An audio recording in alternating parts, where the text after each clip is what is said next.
para sahabat, selamat sore. Ini sambil minum kopi Arabica Gayo ini. Saya mau menyampaikan kuliah. Temanya Government Matters.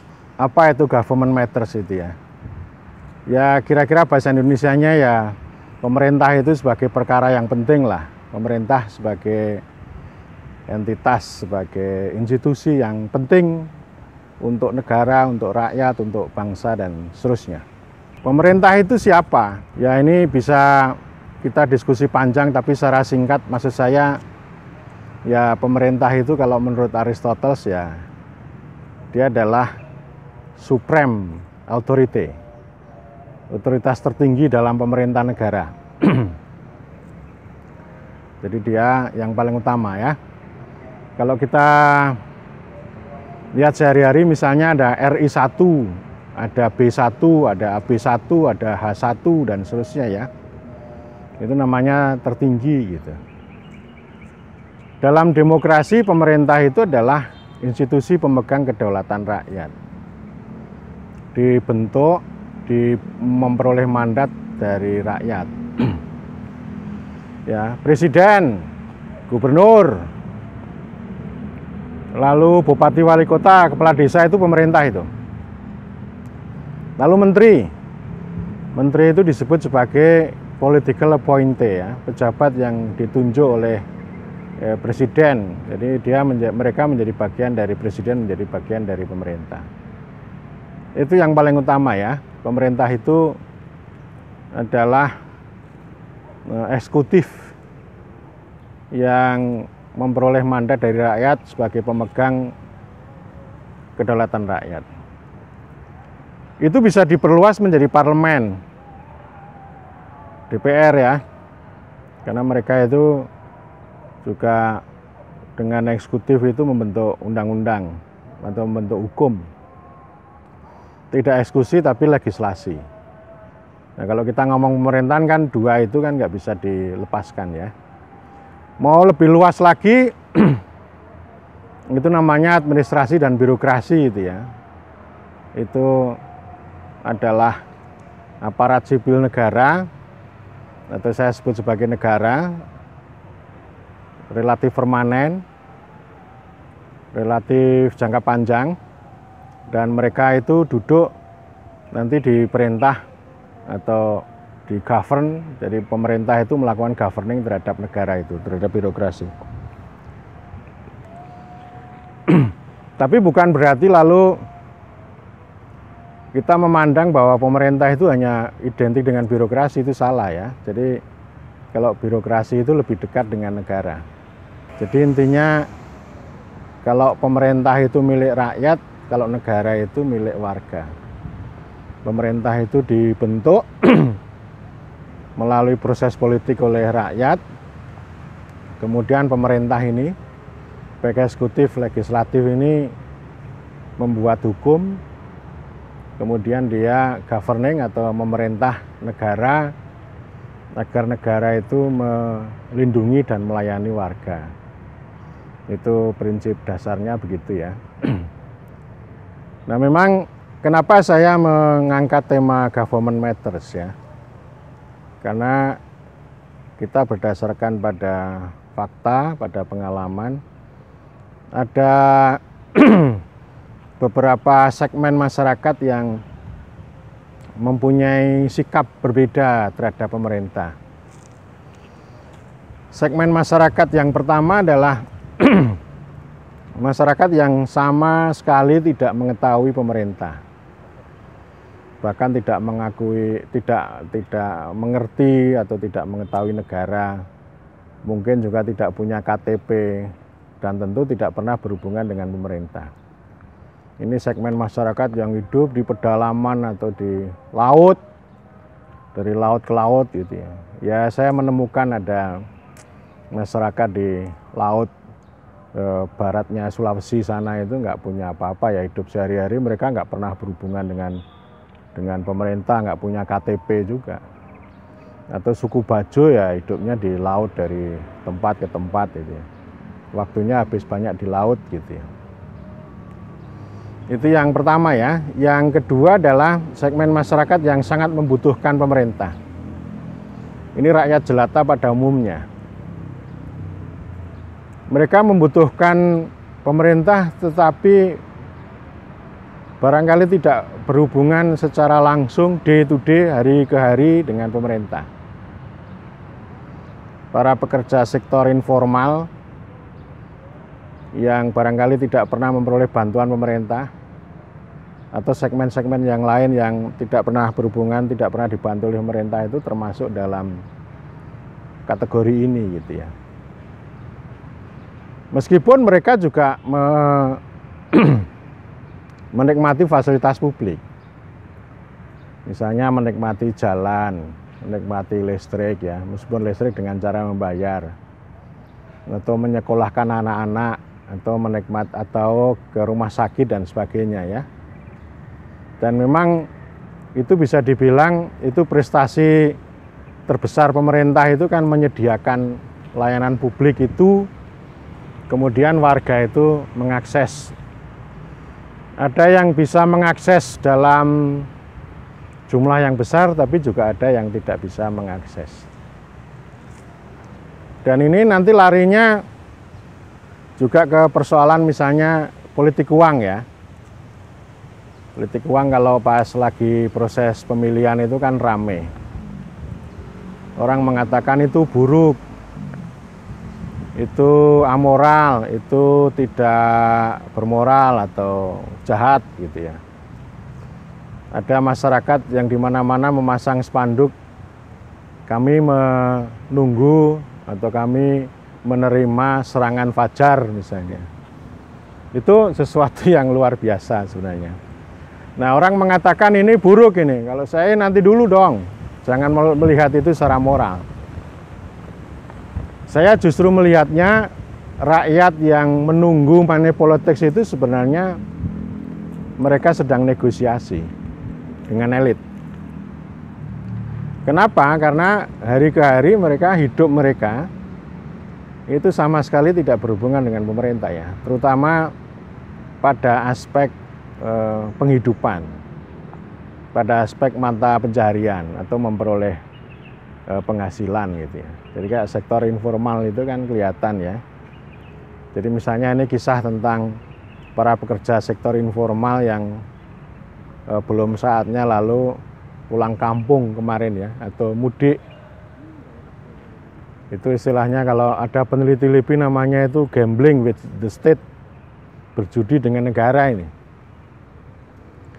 Sementara pekerjaannya berhenti, ya, mau mudik disarankan oleh pemerintah, jangan mudik dulu, tinggal di Jakarta dulu gitu. Di bulan-bulan Maret, April kemarin itu ya.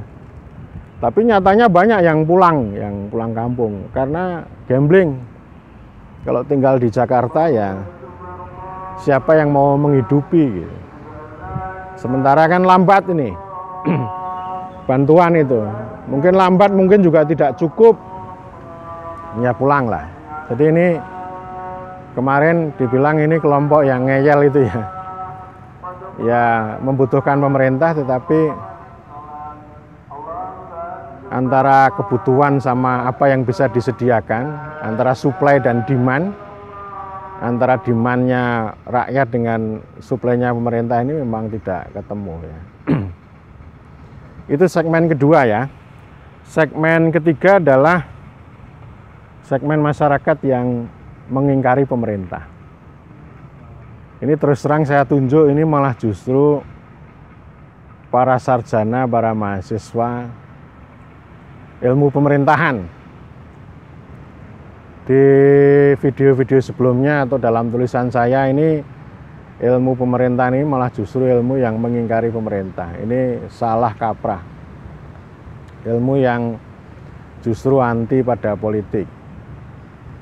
Lupa pada hukum dan enggan pada administrasi publik. Jadi kenapa? Karena ilmu pemerintahan ini tidak melihat pemerintah itu secara menyeluruh, tapi hanya melihat pada sisi birokrasi, melihat pemerintahan itu sama dengan administrasi. Ya, dan itulah yang kemudian muncul di mana-mana. Pernah saya sampaikan di Facebook itu ada tulisan pemerintah kecamatan. Itu dampak dari itu ya. Jadi orang itu setiap hari bicara pemerintahan tapi tidak mengetahui apa yang diketahui. Bicara pemerintahan tapi intinya administrasi ya. Dan ini memang kami Sekolah Tinggi Pembangunan Masyarakat Desa PMD, khususnya ilmu pemerintahan, terus-menerus untuk mengkritisi ini ya, supaya orang itu memahami pemerintahan itu lebih baik. Pemerintahan itu bukan mengandung administrasi, tapi bukan hanya semata administrasi. Dan sekarang juga banyak orang yang memahami governance, itu tata kelola gitu ya. Jadi tata kelola ini kan sebenarnya mengingkari pemerintah. Tata kelola itu kayak bisnis proses itu loh, ya kayak administrasi. Lalu juga para sarjana pemerintahan itu melihat pemerintahan ya hanya dari sisi manajemen publik. Jadi tidak pernah mendudukkan pemerintah itu sebagai supreme authority ya. Tidak pernah mengutamakan atau istilahnya the primacy of government itu tidak menjadi perhatian. Oleh karena itu ini saya sebut sebagai segmen segmen masyarakat yang mengingkari pemerintah. Sama juga ketika ketika para sarjana ini tidak menjadi pemerintah, tapi malah justru menjadi aparat sipil negara, itu kan termasuk juga ya. Itu yang ketiga ya. Kemudian yang keempat adalah segmen masyarakat yang tidak butuh pemerintah. Ini orang-orang yang bekerja di sektor ekonomi ya, apalagi yang sudah melimpah ruah kekayaannya gitu. Bagi mereka pemerintah itu gangguan, tapi mereka sebenarnya tidak membenci pemerintah sebenarnya. Ya kadang-kadang kalau berhubungan dengan birokrasi kolonial ya, birokrasinya udah sekarang tapi wataknya watak kolonial gitu. Ya mereka ini ya, tapi terus terang ya mereka tidak antipati pada pemerintah. Malah justru mereka itu hidupnya ya jangan ngatur-ngatur lah gitu ya. Itu segmen yang keempat. Segmen yang kelima adalah segmen masyarakat yang membenci pemerintah. Ini ada kelompok anarkis sama liberal. Ini tipis, bedanya tipis. Cuma kalau anarkis itu kan untuk kepentingan orang banyak ya. Kepentingan orang banyak. Saya tidak akan mengatakan rakyat, tapi orang banyak lah. Lalu segmen liberal. Segmen liberal itu ya, kalau liberal lama itu ya rakyat, ya warga, ya civil society maupun pasar. Tapi kalau liberal yang baru atau neoliberal itu ya, mereka membenci pemerintah karena mengutamakan pasar, mengutamakan manusia sebagai makhluk ekonomi ya. Makhluk ekonomi itu hemat, ngirit, efisien, tapi dapat untung banyak, cepat, pasti gitu ya. Itu segmen itu ya. Ada satu tokoh namanya Thomas Paine. Dulu dia seorang filsuf, seorang aktivis dari Inggris yang kemudian dia hijrah dari Inggris ke Amerika sebelum Amerika merdeka tahun 1776 gitu ya. Dia liberal tapi juga anarkis pikirannya ya. Jadi dia bilang bahwa pemerintah itu adalah the necessary evil.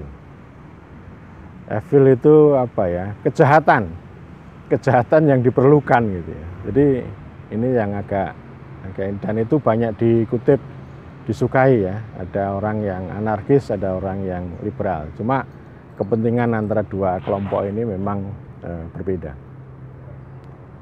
Orang anarkis itu sering mengatakan bahwa saat terbaik memerintah adalah ketika tidak memerintah. Jadi justru menurut orang anarkis itu kalau pemerintah itu diam itu malah baik, gitu ya. Itu anarkis. Tapi kalau liberal, apalagi yang neoliberal yang sekarang ini banyak kontradiksi, banyak mengkritik pemerintah, gitu ya. Pemerintah lebih baik steering saja, jangan terlalu banyak campur tangan, gitu ya. Tetapi kontradiksinya, mereka itu membutuhkan kehadiran pemerintah untuk menciptakan regulasi yang menguntungkan sektor ekonomi, gitu.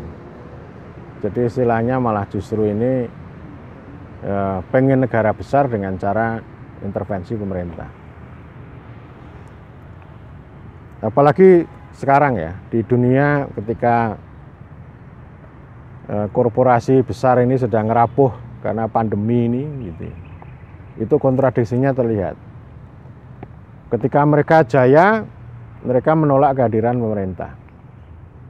Tetapi ketika sekarang terjadi pandemi, mereka membutuhkan kehadiran pemerintah untuk memberikan insentif, memberikan stimulus, memberikan relaksasi dan sebagainya ya. Jadi ini kontradiksinya luar biasa. Dan itu masyarakat neoliberal itu begitu. Jadi selfish gitu, hanya untuk dirinya sendiri. Mengkritik, melemahkan pemerintah, tapi pada sisi yang lain ya mereka membutuhkan kehadiran pemerintah supaya prinsip-prinsipnya itu bisa jalan. Misalnya aturan yang memungkinkan mudah, efisien, cepat itu kalau nggak ada intervensi pemerintah kan nggak bisa, ya. Dan oleh karena itu dengan 5 ini kan lalu saya ingin mengatakan bahwa ya pemerintah ini menjadi arena kontestasi, menjadi arena pertarungan. Dan pemerintah itu yang tadi ada 3 lapis, ada eksekutif, ada legislatif, lalu ada administratif di birokrasi, ini memang bukan bangunan yang utuh. Jadi pemerintah yang memperoleh mandat oleh rakyat setiap 5 tahun sekali kan mengalami kesulitan ya untuk memerintah, untuk mengatur, mengurus yang cabang ketiga tadi ya. Cabang ketiga, kalau orang bilang ya cabang keempat lah, kan ada eksekutif, ada legislatif, ada yudikatif, lalu ada administratif ya. Memang demokrasi itu tidak bisa jalan tanpa birokrasi ya. Politik juga nggak bisa jalan tanpa administrasi gitu. Tetapi pemerintahan itu dengan mengutamakan administrasi atau mengutamakan birokrasi tapi mengabaikan demokrasi dan politik itu buta. Jadi ini memang harus jalan, dan ini dua ini terus-menerus untuk selalu berkontestasi gitu ya. Dan karena biasanya para pemegang otoritas politik seperti presiden, gubernur, bupati, kepala desa itu ya, karena menghadapi gurita birokrasi yang besar itu, makanya sering lalu berbuat secara secara populis ya. Jadi ada populis yang bergaya agama, ada populis yang nasionalis, tapi ada populis kerakyatan. Jadi dia langsung menembus pada rakyat, membagi ya. Jadi bagaimana dia mendeliver atau membagi sumber daya kepada rakyat, entah itu dengan bantuan atau yang lain gitu ya. Tetapi pemerintah yang populis ini memang sulit untuk menjalankan fungsi proteksi atau fungsi protecting pada rakyat ya, dari bangunan besar yang bernama birokrasi dan administrasi ini. Dan oleh karena itu ini government matters itu begitu. Jadi ini pemerintah ini memang harus duduk tegak, dia harus duduk kuat. Cara pandang kita melihat pemerintah ya jangan seperti yang membenci pemerintah. Karena orang yang membenci pemerintah itu sering mengatakan bahwa pemerintah itu sama dengan penguasa. Ya memang pemerintah berkuasa gitu ya, tapi bukan berarti bahwa pemerintah harus dipandang sebagai penguasa. Jadi dia pentingnya di situ, dan saya selalu untuk menekankan baik kepada orang banyak maupun kepada para pemegang pemerintah itu ya, bahwa fungsinya itu ya itu dua itu ya, protecting, distributing itu ya, itu yang paling hakikat. Dan fungsi-fungsi itu harus dijalankan secara politik, hukum, dan administrasi. Ini satu kesatuan. Fungsi itu nggak mungkin dengan administrasi, juga tidak mungkin dengan hukum, juga tidak mungkin dengan politik, tapi harus satu kesatuan. Jadi menjalankan fungsi itu, dan memang antara parlemen dan eksekutif ini kontestasinya harus jelas, arahnya harus ke sana gitu. Sehingga saya selalu mengatakan, oh ini kita harus mengutamakan pemerintah dong. Mengutamakan atau memuliakan pemerintah itu bukan berarti menjilat, memuja-muji, enggak, bukan itu ya. Tapi memang harus ada pencerahan ya, harus ada kritik yang mencerahkan, yang membuat pemerintah itu menjadi kuat dalam menjalankan dua fungsi dasar itu. Jadi tidak terjebak ke protecting, tapi hanya protecting pada negara, tapi tidak protecting pada rakyat gitu ya. Karena memang ada segmen negara itu orientasinya protecting, tapi yang diprotek itu apa? Yang diprotek uang gitu ya. Lalu order itu tatanan gitu ya. Tapi yang diprotek tidak rakyat, bukan warga. Jadi rakyat ini kan hidupnya keras ya, berhadapan dengan tengkulak gitu ya. Lalu berhadapan dengan birokrasi, berhadapan dengan elit dan sebagainya. Ini fungsi protectingnya itu di situ. Itu government matters yang paling awal itu di situ. Jadi kadang-kadang orang sibuk bekerja gitu ya, tapi yang diprotek, yang dilindungi bukan rakyat, tapi sesuatu yang nggak jelas ya, order, ketertiban, keteraturan gitu ya. Nah, ini nggak punya dampak pada rakyat, termasuk uang ya. Uang harus diselamatkan, uang harus dicegah gitu ya. Padahal uang ini kan sebenarnya uang rakyat yang harus dideliver ya, harus disampaikan kepada rakyat. Nah, kemudian distributing ya. Jadi ini kan nanti ada variasi-variasi, ada yang kita harapkan pemerintah itu ya punya fungsi yang keduanya itu. Kalau kita bilang ada istilah negara polisi gitu ya. Negara polisi itu negara yang menjalankan protecting gitu ya, tapi fungsinya untuk memproteksi atau melindungi order, bukan protecting pada rakyat dari serangan elit gitu ya. Nah, kalau yang populis yang tadi sebaliknya, dia tidak sanggup menjalankan fungsi protecting terhadap rakyat, tapi dia mendistribusi ya. Nah, yang kita harapkan yang sesuai konstitusi kita, sesuai Undang-Undang Dasar 45, pembukaan itu jelas bahwa istilah pemerintah itu secara resmi kita kenal dalam konstitusi ya, ada 4 tujuan gitu ya, dan 4 tujuan itu kita secara konseptual pemerintah yang demokratis, pemerintah yang dibentuk oleh rakyat itu dia menjalankan dua fungsi itu sekaligus. Fungsi protecting dan distributing. Dan untuk menjalankan itu memang ada proses politik yang luar biasa ya. Proses politik yang terutama misalnya bagaimana interaksi antara eksekutif dengan administratif ya. Ini yang saya kira perlu dibicarakan, dicerahkan terus-menerus, dan ilmu pemerintahan punya tugas mencerahkan itu ya. Saya selalu mengingat pesan dari Max Weber tahun 1917, science as vocation.